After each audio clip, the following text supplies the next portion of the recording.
ನಮಸ್ಕಾರ. News 18 digital ಕಾಂಟೆಂಟ್ಗೆ ಸ್ವಾಗತ. ನಾನು ಚೈತ್ರ ವಿಶ್ವನಾಥ್. ಚಿತ್ರರಂಗದಲ್ಲಿ ಡಿ ಬಾಸ್ ಅಂತಲೇ ಕರೆಸಿಕೊಳ್ಳೋ ನಟ ದರ್ಶನ್ ಅವರಿಗೆ ಇವತ್ತು ಬಿಗ್ ಡೇ ಆಗಲಿದೆ. ದರ್ಶನ್ ಹಾಗೂ ಅವರ ಅಭಿಮಾನಿಗಳ ಚಿತ್ತ ಸುಪ್ರೀಂ ಕೋರ್ಟ್ನತ್ತ ನೆಟ್ಟಿದೆ. ತೀರ್ಪು ಏನಾಗುತ್ತೆ ಅಂತ ಸಾಕಷ್ಟು ಕುತೂಹಲ ಮೂಡಿಸಿದೆ. ಜೈಲ ಬೇಲ ಅಂತ ಟೆನ್ಷನ್ ಅಲ್ಲಿದ್ದಾರೆ ಡಿ ಗ್ಯಾಂಗ್.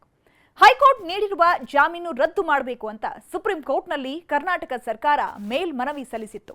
ಈಗಾಗಲೇ ಅದರ ವಿಚಾರಣೆ ಕೂಡ ನಡೆದಿದೆ. ದರ್ಶನ್ಗೆ ಜಾಮೀನು ನೀಡುವಾಗ ಹೈಕೋರ್ಟ್ ಅನುಸರಿಸಿದ್ದ ಕ್ರಮ ಸೂಕ್ತವಾಗಿಲ್ಲ ಅಂತ ವಿಚಾರಣೆ ವೇಳೆ ಸುಪ್ರೀಂ ಕೋರ್ಟ್ ಅಭಿಪ್ರಾಯ ತಿಳಿಸಿತ್ತು. ಆಗಸ್ಟ್ 14ರ ಕೇಸ್ ಪಟ್ಟಿಯಲ್ಲಿ ದರ್ಶನ್ ಕೇಸ್ ಕೂಡ ಲಿಸ್ಟ್ ಆಗಿದೆ. ಹೆಚ್ಚುವರಿ ಪಟ್ಟಿಯಲ್ಲಿ 3ನೇ ಪ್ರಕರಣವಾಗಿ ಸುಪ್ರೀಂ ಕೋರ್ಟ್ ತೀರ್ಪು ನೀಡಲಿದೆ. ಇನ್ನು ನ್ಯಾಯಮೂರ್ತಿ ಜೆ.ಬಿ. ಪರ್ದಿವಾಲಾ ಮತ್ತು ನ್ಯಾಯಮೂರ್ತಿ ಆರ್. ಮಹದೇವನ್ ಅವರ ಪೀಠ ಈ ಪ್ರಕರಣದ ವಿಚಾರಣೆ ನಡೆಸಿದೆ. ಒಂದು ವೇಳೆ ಜಾಮೀನು ರದ್ದಾದ್ರೆ ದರ್ಶನ್ ಅವರು ಮತ್ತೆ ಜೈಲುವಾಸ ಅನುಭವಿಸಬೇಕಾಗತ್ತೆ.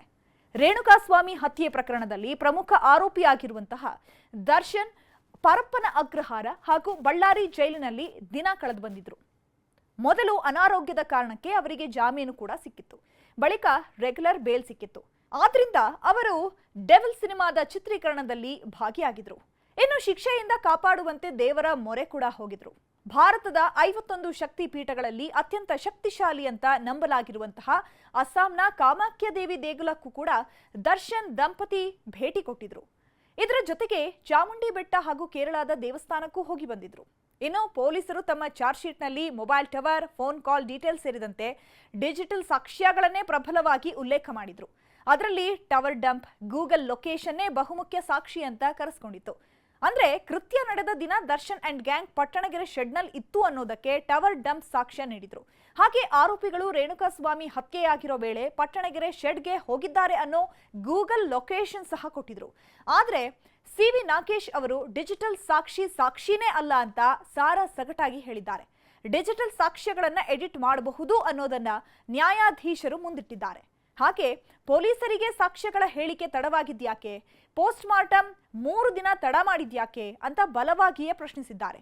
ಪೊಲೀಸರ ತಂತ್ರ ದರ್ಶನ್ ಅವರನ್ನ ಕೇಸ್ನಲ್ಲಿ ಸಿಕ್ಕಾಕ್ಸೋದು ಅಂತ ವಾದಿಸಿದ್ದಾರೆ. ಹೀಗಾಗಿ ದರ್ಶನ್ ಕುಟುಂಬಕ್ಕೆ ಮತ್ತು ಅವರ ಅಭಿಮಾನಿಗಳಿಗೆ ಬೇಲ್ ಸಿಗುತ್ತೆ ಅನ್ನೋ ಆತ್ಮವಿಶ್ವಾಸ ಹುಟ್ಟಿಸಿದೆ.